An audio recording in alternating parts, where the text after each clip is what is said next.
चलो क्या चालू कर रहे हैं अपन, आर्ट एंड कल्चर चालू कर रहे हैं, ठीक है ना। तो अपन आर्ट एंड कल्चर देखते हैं। आर्ट एंड कल्चर में सबसे पहले अपन को पता होना चाहिए भाई ये हम आर्ट एंड कल्चर क्यों पढ़ रहे हैं, ठीक है ना।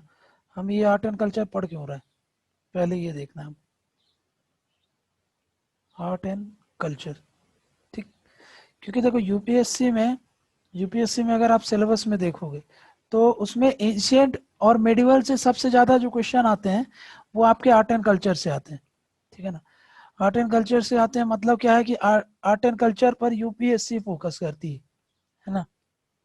ये यूपीएससी इस पर फोकस करती है।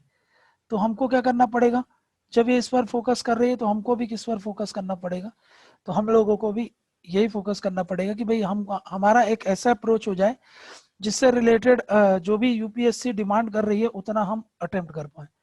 देखो ये आर्ट एंड कल्चर बहुत वास्ट है, ठीक है ना।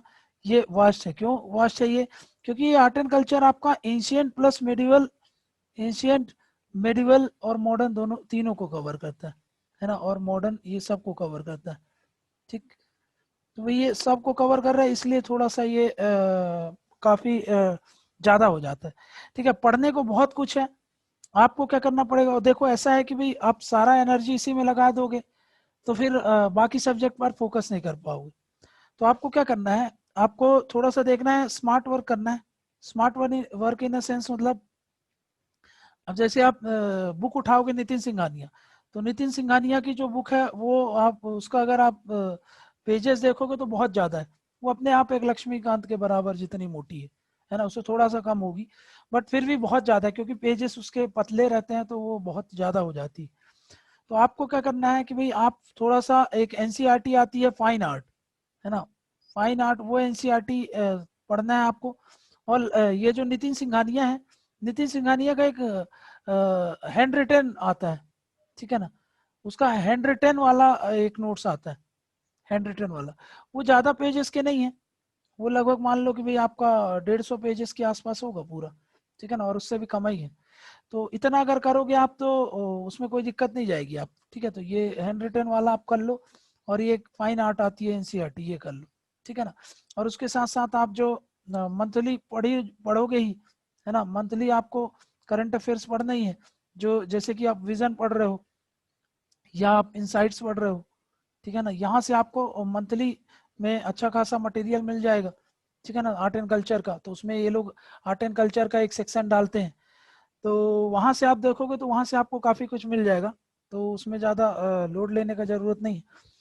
हाँ अगर आप टाइम देना चाहते हो इसमें, क्योंकि जैसे आपके पास अभी फ्रैट टाइम है तो आप इसमें दे लो, कोई दिक्कत नहीं है। जितना बता रहा हूँ आपको सब आप नोट डाउन करते रहो और उसको पढ़ते रहो, इसमें ज्यादा दिक्कत नहीं जाएगी।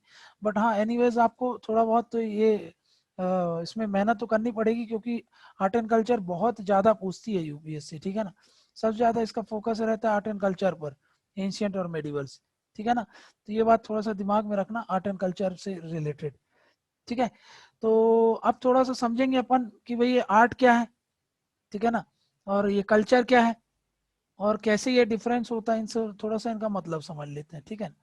तो अगर मैं बात करूं आपका, अब आर्ट एंड कल्चर में हम क्या पढ़ते हैं, देखो यहाँ पे समझना, ठीक है। यहाँ पे आपको बता रहा हूँ आर्ट एंड कल्चर क्या होता है। आर्ट एंड कल्चर, कल्चर तो आपको पता है कि कल्चर क्या होता है, आपका वे ऑफ लिविंग होता है, ठीक है ना। ये क्या होता है, कल्चर होता है आपका वे ऑफ लिविंग, ठीक है ना, वे ऑफ लिविंग।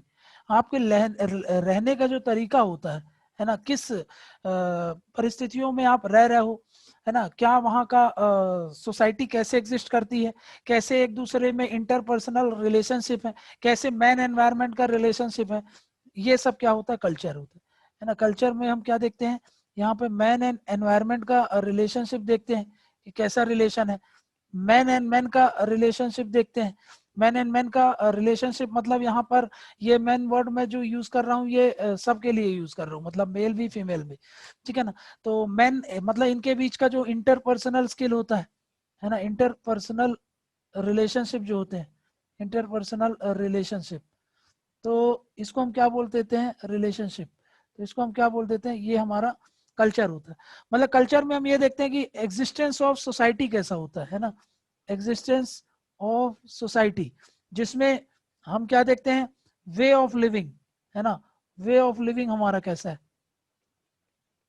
ना, मतलब हमारा आपस में इंटरेक्शन कैसा है, ठीक है ना, हमारा जो मैन एनवायरमेंट रिलेशनशिप है और मैन टू मैन रिलेशनशिप है, और हमारा ये जो जीने का तरीका है ना, हमारा जो क्यूसाइन है, ठीक है, हमारा जो लाइफ स्टाइल है, ठीक है ना, ये सारी चीजें कल्चर में डील की जाती है, ठीक है ना, ठीक है। तो कल्चर को ही अपन रिप्रेजेंट करते हैं डिफरेंट डिफरेंट आर्ट से, कल्चर को हम रिप्रेजेंट कर सकते हैं आर्ट से, अपने कल्चर को हम दिखाते हैं, तो कल्चर को रिप्रेजेंट करने का जो तरीका है वो है आर्ट, ठीक है। अब आर्ट आपका आर्किटेक्चर फॉर्म में भी हो सकता है ना, आर्किटेक्चर भी, मतलब ऐसे सुन लो कि आर्किटेक्चर ना बोल करके हम इसको बोलते हैं कि आर्ट हमारा परफॉर्मिंग आर्ट भी हो सकता है ना, परफॉर्मिंग आर्ट मतलब जो हम परफॉर्म करके दिखाते हैं, और दूसरा होता है विजुअल आर्ट, ठीक है ना, विजुअल आर्ट जिसको हम आर्ट को जिसको हम देख सकते हैं, देख करके समझ सकते हैं। एक होता है परफॉर्मिंग आर्ट, है ना, परफॉर्मिंग आर्ट मतलब क्या हो गया, जिसको हम परफॉर्म करके एक्सप्रेस करते हैं। और एक क्या बोल रहा हूं मैं आपको, जिसको मैं बोल रहा हूं कि भाई ये है आपका जिसको बोल रहे हैं हम विजुअल आर्ट। तो विजुअल आर्ट में क्या, विजुअल आर्ट में क्या क्या चीजें आ जाएगी, जैसे आप एक बात बताओ, विजुअल आर्ट में जो आप देखते हो, जैसे पेंटिंग क्या है, आप पेंटिंग क्या करोगे, देखोगे, है ना, तो वो क्या आ जाएगा विजुअल आर्ट में। डांस क्या होता है, डांस हम परफॉर्म करते हैं, तो डांस क्या हो जाएगा, परफॉर्मिंग आर्ट। आर्ट क्या है, आर्ट मैंने बताया ना, आर्ट मतलब क्या होता है, एक्सप्रेस करना, किसको, अपने कल्चर को। तो अपने कल्चर को रिप्रेजेंट करने को मैं क्या बोल रहा हूँ, उसको मैं बोल रहा हूँ आपका इसको मैं बोल रहा हूँ, अपने कल्चर को जो रिप्रेजेंट करते हैं वो आर्ट हो गया। अब ये विजुअल आर्ट हो सकता है और परफॉर्मिंग हो सकता है। विजुअल में मैंने जैसे आपको बताया, देख के आप क्या क्या समझते हो, तो जैसे आर्किटेक्चर है ना, आर्किटेक्चर है, उसको भी आप देख करके समझोगे। स्कल्पचर है, ठीक है ना, स्कल्पचर है, स्कल्पचर को भी आप क्या करते हो, देख के समझते हो। स्कल्पचर के साथ साथ अगर मैं आपसे बात करूं पॉटरी, है ना, पॉटरी जो होती है, पॉटरीज को भी आप देख करके वहां पर जो आर्ट है उसका पता लगाते हो। नेक्स्ट है पेंटिंग्स, है ना, ये सब क्या है, ये सब हम देखते हैं और हम क्या करते हैं उससे मतलब अपनी कला को दिखाते हैं, आर्किटेक्चर करके, स्कल्पचर करके, पॉटरी करके, पेंटिंग करके, है ना। आपको दिखाना है, अगर इनसे रिलेटेड कोई भी कला आपको दिखानी है, तो आपको क्या करना पड़ेगा, उनको पहले इंप्लीमेंट करना पड़ेगा, मतलब आर्किटेक्चर तैयार करना पड़ेगा, स्कल्पचर तैयार करना पड़ेगा, पॉटरी, पेंटिंग, तब जा करके क्या कर सकते हो आप, ये सब चीजें परफॉर्म कर सकते हो, मतलब दिखा सकते हो, ठीक है। ये सब काहे में आ जाएगा आपका, विजुअल आर्ट में। वहीं पर मैं आपको बोल रहा हूँ परफॉर्मिंग आर्ट क्या होता है, तो जैसे म्यूजिक, है ना, म्यूजिक है, आप गाओगे तब जा करके दिखेगा वो, है ना, आप डांस करोगे तब जा करके वो आपको दिखने में मिलेगा, ठीक है। थिएटर होते हैं, है ना, थिएटर होते हैं जो फोक थिएटर होते हैं, पपेट्री होती है ना, पपेट्री, फिर ठीक है ना, सर्कस, ये सब क्या होते हैं, ये सब आपके परफॉर्मिंग आर्ट होते हैं। समझ गए। कल्चर क्या है, तो आप बता दोगे कि कल्चर हमारे रहने का तरीका होता है, जीने का तरीका होता है। किसी भी सोसाइटी में जीने का तरीका को कौन दिखाता है, वो आपका दिखाता है कल्चर। अब उसको हम एक्सप्रेस कैसे करते हैं, तो डिफरेंट डिफरेंट आर्ट के तरीके से हम उसको एक्सप्रेस करते हैं, ठीक है ना। वो आर्किटेक्चर हो सकता है, स्कल्पचर हो सकता है, पॉटरी हो सकती है, पेंटिंग हो सकती है, dance, music, theatre, puppetry, circus, कुछ भी हो सकता है, ठीक है ना। तो अब आपको ये तो पता चल गया कि भाई ये क्या होता है ना, मतलब ये तो मैंने आपको बता दिया कि भाई ये जो आर्ट और कल्चर में क्या फर्क है। अब देखो, अगर मैं आपसे पूछूं, अब ये आपको ये वाले टर्म ऑलरेडी पता है आपको, है ना, पॉटरी का मतलब आपको पता है, पेंटिंग का मतलब आपको पता है, म्यूजिक क्या होता है पता है, डांस क्या होता है। हाँ, अब इनको आगे डिटेल में देखेंगे, बट डिफरेंसेस तो पता है ना कि म्यूजिक का मतलब क्या होता है। लेकिन मैं आपसे पूछूं आर्किटेक्चर और स्कल्पचर में क्या डिफरेंस होता है, तो भी आपको पता होना चाहिए आर्किटेक्चर और स्कल्पचर में क्या डिफरेंस होता है। यहाँ पर देखो, आर्किटेक्चर और स्कल्पचर में क्या फर्क होता है, पहले तो आर्ट एंड आर्किटेक्चर में बताओ। ठीक, आर्ट एंड आर्किटेक्चर में क्या फर्क होता है, पहले तो ये पता होना चाहिए, ठीक। तो बताओ कुछ, अगर थोड़ा भी आपके दिमाग में हो, चलो इसको इजी सिंप्लीफाई करते हैं। आर्ट क्या है, एक बड़ा सा समुद्र ठीक है ना, एक बड़ा सा समुद्र है जिसके अंदर क्या आता है, आर्किटेक्चर आता है। मतलब क्या बोल रहा हूं मैं, आर्किटेक्ट मतलब आर्ट जो है एक बड़ा टर्म होता है, मतलब ये हो गया आर्ट, ठीक है ना, ये आर्ट हो गया। अब आर्ट के अंदर आपके बहुत तरीके के आते हैं, ठीक है ना, एक होता है विजुअल आर्ट, एक होता है परफॉर्मिंग आर्ट, ठीक है ना, और चलो मुझे अदर्स ले लेते हैं। ये जो विजुअल आर्ट है, विजुअल आर्ट में एक छोटा सा जो पोर्शन है वो क्या कहलाता है आपका, वो है आपका आर्किटेक्चर, है ना। तो आर्किटेक्चर क्या है, पार्ट होता है आपका आर्ट का, ठीक है ना। और आर्किटेक्चर कोई मॉडर्न फिनोमिना नहीं है ना। ये जो मैं आपसे बोल रहा हूँ, आर्ट तो आपका, आर्ट तो बहुत एंशियंट से चला आ रहा है, आर्किटेक्चर भी एंशियंट से चला आ रहा है। मतलब दोनों ही आपके कोई मॉडर्न फिनोमिना नहीं है ना, कि भाई ये आर्किटेक्चर जो है आपका जब ब्रिटिशर्स आए तब से ये देखने को मिलता है, तब से ये आर्किटेक्चर हमारे इंडिया में आया है, ऐसा कुछ नहीं, ठीक है ना। तो ये एक मॉडर्न फिनोमिना नहीं है, पहले तो ये पता होना चाहिए, है ना। ये हमारा एंशियंट समय से ही हमको ये देखने को मिला जा रहा है, ठीक है ना, ये हमको एंशियंट समय से ही देखने को मिलता है, ठीक है ना। जैसे कि आर्किटेक्चर शुरू से ही हमारा जो आपका केव आर्किटेक्चर आप देखते हो, केव आर्किटेक्चर, केव आर्किटेक्चर, केव आर्किटेक्चर में आप जो जो पुराना अर्ली मैन थे, है ना, अर्ली केव मैन थे, वो भी तो केव बताते थे, है ना। वो अपने शेल्टर के लिए जहां पर वो रहना चाहते थे, हमने पढ़ा है जो ये आपका भीमबेटका वगैरह केव थे, वो भी तो एक तरीके से आर्किटेक्चर के ही एग्जाम्पल हैं, ठीक है। तो आर्किटेक्चर क्या है, तो हमको ये पता है कि भाई जो ये केव आर्किटेक्चर है वो एंशिएंट समय से ही हमको देखने को मिलते हैं। यहाँ पर मैन जो होते थे, अर्ली मैन जो होते थे, अपने शेल्टर के लिए इनका यूज किया जाता था, ठीक है ना। लेकिन अगर हम ये बोल सकते हैं कि इंडियन आर्किटेक्चर क्या हुआ है, हमारे कंट्री में इवॉल्व हुआ है। पहले ये केव आर्किटेक्चर जो था, ये अर्ली मैन वाला बोल रहा हूँ मैं, ठीक है ना, ये अर्ली मैन वाला है, अर्ली मैन वाला है। लेकिन इसी में धीरे धीरे करके इस केव आर्किटेक्चर में इवोल्यूशन आता है, इवोल्यूशन आता है। और फिर आप जो मॉडर्न, जैसे चैत्य क्या होते हैं, विहार क्या होते हैं, ये भी केव आर्किटेक्चर है, ठीक है ना। केव आर्किटेक्चर में आप टेम्पल, जैसे चैत्य विहार देखोगे आप, है ना, ये सब क्या है अभी देखने को मिल जाएगा आपको। चैत्य क्या है, विहार क्या है, मतलब यहाँ से जो यहाँ का जो केव आर्किटेक्चर था, और यहाँ से यहाँ जाने में, यहाँ से यहाँ तक जाने में क्या हुआ आपका, यहाँ से यहाँ तक जाने में बहुत सारा इवोल्यूशन हुआ है, ठीक है ना। मतलब हम ये बोल सकते हैं कि इंडियन आर्किटेक्चर में काफी कुछ इवोल्यूशन हुआ है, ठीक है ना। तो इंडियन आर्किटेक्चर पहले कुछ और था, धीरे धीरे करके इवोल्यूशन हुआ है, ठीक है ना। फिर बाद में फिर ये एंशियंट ले लो आप, फिर ये मेडिवल ले लो आप, और ये मॉडर्न ले लो आप, ठीक है ना, मॉडर्न ले लो। इस केस में भी आप देखोगे यहाँ से यहाँ तक आर्किटेक्चर हमारा धीरे धीरे करके इवॉल्व हुआ है, ठीक है ना। ये आर्किटेक्चर जो है वो क्या हुआ है, इवॉल्व हुआ है ना। तो ये याद रखना कि भाई धीरे धीरे आर्किटेक्चर का इवोल्यूशन हुआ गया है, ठीक है ना, क्लियर है। तो यहाँ पे हमने समझा कि भाई आर्किटेक्चर क्या था, पहले क्या था, आर्किटेक्चर स्टैटिक होता है क्या, स्टैटिक नहीं होता, वो ओवर द पीरियड आपका क्या होता है, इवोल्यूश होता है, प्री हिस्टोरिक से हिस्टोरिक टाइम में, ठीक है ना। ये हमारा आर्किटेक्चर अफेक्ट होता है, ठीक है ना। ये आर्किटेक्चर अफेक्ट क्यों होता है, क्योंकि भाई बहुत सारे जो हिस्टोरिकल डेवलपमेंट होते हैं हमारे एंशिएंट समय से लेकर के मॉडर्न में, मेडिवल में हिस्टोरिकल डेवलपमेंट होते हैं। वो हिस्टोरिकल डेवलपमेंट आपका कंट्रीब्यूट करते हैं डिफरेंट डिफरेंट आर्किटेक्चर में। कभी टेम्पल नहीं बनती थी तो टेम्पल बनने लगी, कभी केव बनते थे तो कभी केव बंद हो गए, तो कभी टोम्स बनने लगे, कभी बड़े बड़े मॉस्क बनने लगे। तो भाई ये आर्किटेक्चर है जो डिफरेंट डिफरेंट फेस में, डिफरेंट डिफरेंट टाइम में इवॉल्व होता गया है। क्योंकि और उसका ये जो आर्किटेक्चर का नेचर है वो हमारा चेंज होता गया है। ऐसा क्यों होता गया है, तो उसका कारण यही है कि भाई over the period of time क्या हो गया, डिफरेंट डिफरेंट हिस्टोरिकल डेवलपमेंट्स होते गए हैं। In different different historical developments के कारण क्या हो रहा है कि भाई हमारा जो ये आर्किटेक्चर है वो इवॉल्व होता गया है, चेंज होता गया है, ठीक है ना। बहुत सारे ग्रेट एम्पायर बनी है, डायनेस्टी बनी है हमारे सब कॉन्टिनेंट में, उन्होंने बहुत सारा इन्फ्लुएंस किया है, उन्होंने बहुत सारा कंट्रीब्यूट किया है, शेप किया है जो भी हमारा इंडियन आर्किटेक्चर डेवलपमेंट हुआ है। समझा गया। तो यहाँ है एंशियंट, समझो ये है एंशियंट समय, ये है एंशियंट, ये है मॉडर्न, है ना। यहाँ से यहाँ तक देखो आपको एम्पायर्स, डिफरेंट डिफरेंट एम्पायर्स आते गए हैं, है ना, एम्पायर्स आते गए हैं यहाँ पर। और वो उन्होंने अपना अपना कंट्रीब्यूशन देते गए, है ना, और उनके कारण क्या होगा, हिस्टोरिकल डेवलपमेंट होते गया है ना, हिस्टोरिकल डेवलपमेंट होता गया।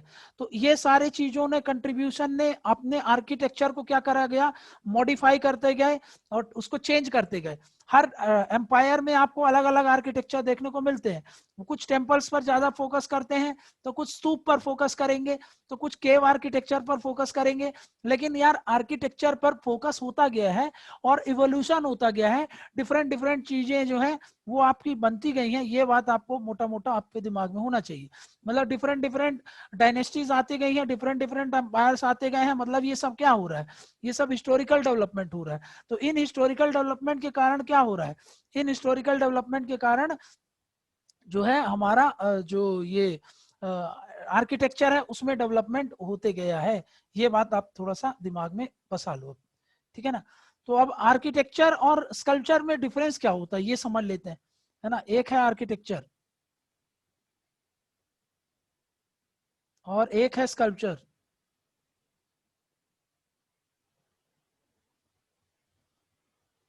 ठीक है, अब ये डिफरेंस समझ लेते हैं कि भाई आर्किटेक्चर और स्कल्पचर में क्या डिफरेंस होता है।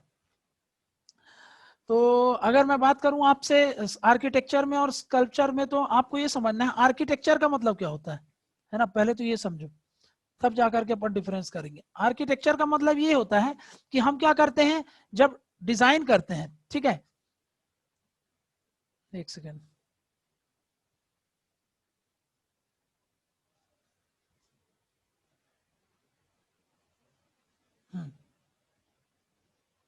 देखो यहाँ पे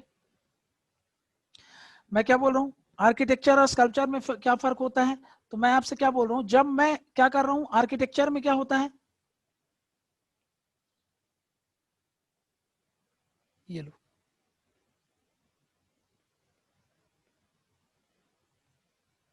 देखो आर्किटेक्चर में क्या होगा, यहाँ पे ये उठा लेते हैं, ठीक है। आर्किटेक्चर में क्या होता है, जब हम किसी बिल्डिंग का डिजाइन करते हैं ना, तो मतलब आर्किटेक्चर क्या होता है, ये रिफर करता है design and construction of buildings, है ना। हम जब डिजाइनिंग करते हैं, कंस्ट्रक्शन करते हैं किसका, बिल्डिंग का, तब हम किसको रिफर करते हैं, आर्किटेक्चर को। तो architecture refers to designing of and construction of building, है ना। ये किसको बोला जाता है, ये बोला जाता है रिफर्स टू, जब हम किसी बिल्डिंग का, ये है बिल्डिंग, है ना, जब हम बिल्डिंग पर फोकस करते हैं, बिल्डिंग का डिजाइन तैयार करते हैं, है ना, डिजाइन, डिजाइन और बिल्डिंग का कंस्ट्रक्शन, तब हम क्या बोल रहे हैं कि हम क्या कर रहे हैं, हम आर्किटेक्चर कर रहे हैं, है ना। मतलब बिल्डिंग का डिजाइन करना, बिल्डिंग का कंस्ट्रक्शन करना, किसका लेना देना होता है ये, तो ये होता है आपका आर्किटेक्चर का। वहीं पर मैं अगर आपसे बात करूं स्कल्पचर की, है ना, ये है स्कल्पचर। तो स्कल्पचर में हम किसी बिल्डिंग का डिजाइन नहीं करते, है ना। ये क्या है, एक तरीके का 3D वर्क है, 3D वर्क है, ठीक है ना, 3D वर्क ऑफ आर्ट, ठीक है ना। मतलब आर्ट है ये एक तरीके का, आर्किटेक्चर भी आर्ट है और स्कल्पचर भी आर्ट है। लेकिन आर्किटेक्चर में हम क्या करते हैं, किसी बिल्डिंग का डिजाइन करते हैं। स्कल्पचर में हम क्या करते हैं, किसी बिल्डिंग का डिजाइन नहीं करते हैं। एक्चुअली में हम क्या करते हैं, किसी पत्थर को काट करके उसको 3D शेप देते हैं, उसको हम क्या बोलते हैं, स्कल्पचर होते हैं। मूर्ति कला जैसे आप जानते हो, मूर्ति कला मतलब क्या होता है, एक पत्थर लेंगे, उसको हम काटेंगे, उसको तराशेंगे और उसमें एक क्या देखेंगे हम, कि भाई उसमें एक हमको कोई भी फिगर मिल जाए, है ना। हम किसी का ह्यूमन रिप्रेजेंटेशन बना सकते हैं। स्कल्पचर में ज्यादातर हम क्या करते हैं, ह्यूमन और एनिमल रिप्रेजेंटेशन करते हैं। आर्किटेक्चर में हम क्या मेनली फोकस करते हैं, बिल्डिंग पर, है ना। यहाँ पर हम क्या करते हैं, फोकस करते हैं बिल्डिंग पर, ठीक है ना। वहीं पर मैं यहाँ पर स्कल्पचर में किसका फोकस करता हूँ, मैं human, human and animal representation, है ना, एनिमल रिप्रेजेंटेशन, इन पर फोकस करता हूँ। तो मैं क्या बोल रहा हूँ, उसको स्कल्पचर बोल रहा हूँ। अब देखो जो आर्किटेक्चर होता है, आर्किटेक्चर होता है उसमें एक मटेरियल यूज नहीं होता, मल्टीपल मटेरियल का यूज करना पड़ता है। यहाँ पर various types of materials are use, है ना, वेरियस, क्योंकि बिल्डिंग में आपको अलग अलग मटेरियल चाहिए होंगे। Various types of materials are used, ठीक है ना। यहाँ पर बहुत सारे मटेरियल्स चाहिए होते हैं। लेकिन वहीं पर मैं अगर आपसे बात करूं कि भाई स्कल्पचर क्या है, तो स्कल्पचर हमेशा सिंगल पीस ऑफ मटेरियल पर होता है। समझ में आ गया? एक ही पत्थर को लिया जाता है, उसी को ही काट करके तैयार किया जाता है ना? तो यहां पर क्या बोल रहा हूं, इट इज मेड ऑफ, है ना, made of single piece of material, ठीक है ना? तो इसको क्या किया जाता है, सिंगल पीस ऑफ मटेरियल पर यूज किया जाता है, ठीक है ना? तो ये बात आपको पहले पता होना चाहिए। वहीं पर जो आर्किटेक्चर है ना, इसको काम करने के लिए आपके पास इंजीनियरिंग और मैथमेटिकल जो नॉलेज होना चाहिए, वो तभी आप जा करके क्या कर सकते हो, आर्किटेक्चर कर सकते हो, है ना? आर्किटेक्चर में आपको स्टडी करना पड़ता है इंजीनियरिंग और इंजीनियरिंग मैथमेटिक्स का, समझ में आएगा, जिसमें मेजरमेंट पर ज्यादा फोकस किया जाता है। तो यहां पर क्या बोल रहा हूं, ये इन्वॉल्व करता है किसको, involves engineering and engineering mathematics, ठीक है ना, प्लस मेजरमेंट, है ना, मेजरमेंट वगैरह इन सब पर फोकस किया जाता है, किस पर, तभी जाकर के आप आर्किटेक्चर के काम परफॉर्म कर सकते हो। यहां पर इंजीनियरिंग और इंजीनियरिंग मैथमेटिक्स चाहिए आपको। इंजीनियरिंग मैथमेटिक्स क्यों चाहिए, क्योंकि मेजरमेंट आपको एक्यूरेट होना चाहिए, तब जाकर के आप क्या कर सकते हो, आर्किटेक्चर परफॉर्म कर सकते हो। वहीं पर स्कल्पचर को क्या चाहिए, इसके लिए इंजीनियरिंग नहीं चाहिए, इसके लिए क्रिएटिविटी चाहिए, इमेजिनेशन चाहिए, है ना? ये मेजरमेंट पर डिपेंड नहीं करता, हाँ, बट फोकस जरूर किया जाता है, लेकिन इसका कोई लेना देना नहीं। measurement is prior necessary condition for architecture, but measurement is not prior necessary condition for sculpture। ये बात आपको ध्यान में रखना है। ये काहे को इन्वॉल्व करता है, it involves क्या, क्रिएटिविटी, है ना, क्रिएटिविटी, इमेजिनेशन, समझ में गया? और इसमें मैंने क्या बोला कि भाई यहाँ पर जरूरी नहीं है कि यहाँ पर आपको मेजरमेंट चाहिए, प्रायर कंडीशन नहीं होती, लेकिन आर्किटेक्चर में प्रायर कंडीशन होती है। तो यहाँ पर may not depend on measurement, है ना, may not depend on measurement, ठीक है ना? तो ये मेजरमेंट पर डिपेंड नहीं हो सकता। तो क्या याद रखना है आपको, दोनों में डिफरेंसेस क्या है, समझ में आ गया ना, कि भाई ये बिल्डिंग को बनाने से रेफर करता है, वहीं पर स्कल्पचर क्या होता है, ये 3D आर्ट होता है, बस ये पहला पॉइंट हो गया। नेक्स्ट क्या बोल रहा हूं मैं, कि भाई ये सिंगल पीस ऑफ मटेरियल से बनता है, इसमें आपको वेरियस टाइप्स ऑफ मटेरियल चाहिए होंगे, इसमें क्या चाहिए आपको, इंजीनियरिंग और इंजीनियरिंग स्किल्स और मैथमेटिक्स, मेजरमेंट, ये सब चाहिए, इसमें क्रिएटिविटी चाहिए, इमेजिनेशन चाहिए, समझ में आ रहा ना? ये फोकस करता है बिल्डिंग्स पर, ये फोकस करता है ह्यूमन रिप्रेजेंटेशन पर, एनिमल रिप्रेजेंटेशन पर। ये इन दोनों में फर्क होता है, एक आर्किटेक्चर में और एक स्कल्पचर में, समझ में आ गया ना? तो हमने क्या क्या समझ लिया, हमने ये देख लिया कि भाई कल्चर क्या होता है, कल्चर को रिप्रेजेंट करने का तरीका क्या होता है, तो वो आर्ट है। अब आर्ट में भी हमने ये देखा कि आर्ट में अभी आपके बहुत तरीके के आर्ट होते हैं, समझ में, वो विजुअल आर्ट हो सकता है, वो परफॉर्मिंग आर्ट हो सकता है।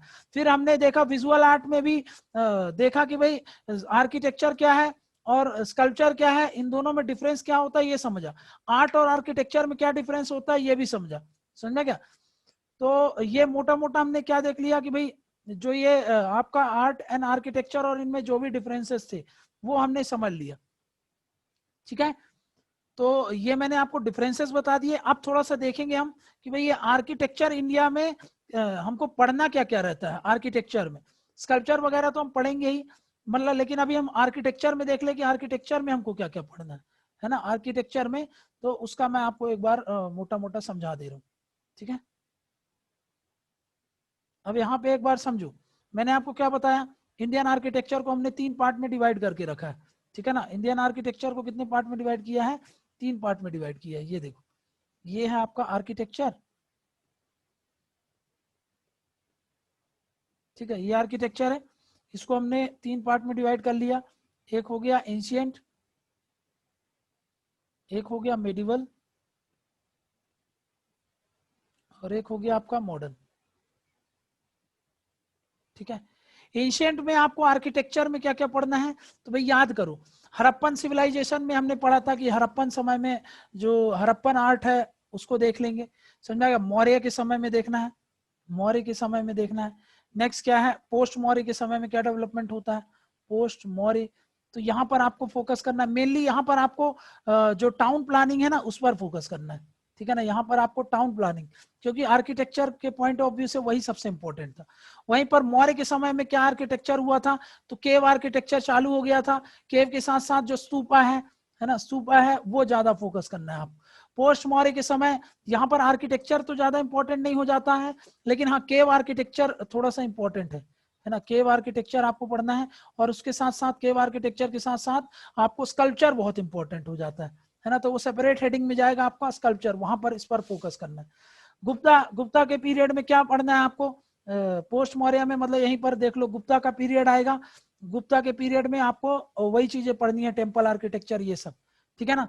तो ये थोड़ा सा फोकस करना, ठीक है, कि हाँ भाई गुप्ता के समय में ये सब चीजें देखना है। वहीं पर फिर हमको साउथ इंडिया का देखना है, साउथ इंडियन आर्किटेक्चर एंशिएंट में ही आएगा, वो देख लेंगे हम। साउथ इंडियन आर्किटेक्चर जिसमें पल्लवास वगैरह का जो टेम्पल आर्किटेक्चर है वो हमको देखना है। और यहीं से आपको गुप्तास के समय से ही आपको जो था वो केव आर्किटेक्चर ये सब हमको देखना पड़ेगा, ठीक है। तो ये देखेंगे। मेडिवल में हमको क्या देखना है, मेडिवल में हमको दो चीज देखना है कि भाई एक समय दिल्ली सल्तनत के समय में क्या हुआ था, दिल्ली सल्तनत का आर्किटेक्चर, फिर प्रोविंशियल आर्किटेक्चर, प्रोविंशियल आर्किटेक्चर, और उसके बाद आपको देखना है कि भाई जिसको हम बोलते हैं मुगल के समय में, मुगल के समय में। और इसी में आपको आता है जो है आपका विजयनगर, विजयनगर का जो आर्किटेक्चर है, लेकिन वो हम टेम्पल के साथ ही उसको कर लेंगे, ठीक है। वहीं पर मॉडर्न के समय में अगर देखें तो मॉडर्न में आपको इंडो गोथिक स्टाइल पढ़ना पड़ेगा, इंडो गोथिक और नियो रोमन, है ना, नियो रोमन। क्या है ये सब चीज आगे आ जाएगा। मतलब कुल मिला के इसमें जो यूरोपियंस की एंट्री हुई थी, यूरोपियंस ने जो आर्किटेक्चर वगैरह हमारे यहाँ चालू किया था उसको हमको समझना है, ठीक है।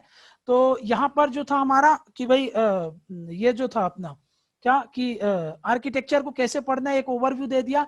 अब हम क्या करेंगे इसमें, तो मैंने आपको बता दिया क्या क्या पढ़ना है। तो हम अपने हिसाब से, जैसे अभी देखो, अभी हम उठाएंगे, मान लो उठा रहे हैं पहला जिसको इंडस वैली बोल रहा हूं मैं, इंडस वैली उठाएंगे ना, तो क्या करेंगे, इंडस वैली में जितनी भी चीजें दी है, सिर्फ आर्किटेक्चर ही नहीं सब कर लेंगे। मौर्य के समय में भी जितना भी दिया है हम सब कुछ कर लेंगे। वहां पर स्कल्पचर भी कर लेंगे, केव आर्किटेक्चर भी कर लेंगे, अगर वहां पर टेम्पल है तो टेम्पल आर्किटेक्चर भी कर लेंगे। मतलब हम कॉम्प्रिहेंसिवली जो चीज जहां पर जरूरत होगी वो कर लेंगे, ठीक है ना। और इसके अलावा आपको आर्ट एंड कल्चर में फिलॉसफी भी पढ़नी है, आपको लिटरेचर भी पढ़ना है। तो जितना भी हो पाएगा मैं क्या करूंगा, भक्ति मूवमेंट, सूफी मूवमेंट वो भी इसी में इंक्लूड कर लूंगा, तो ओवरऑल हमारा अच्छे तरीके से हो जाए, ये अपन ध्यान में रखेंगे, ठीक है। तो इतना हम देख लेंगे। तो अभी नेक्स्ट क्लासेस से हम क्या चालू करेंगे, उसको हम चालू करेंगे जिसको बोलते हैं हड़प्पन वाला, ठीक है ना। तो हड़प्पन वाला देख लेंगे, ठीक है।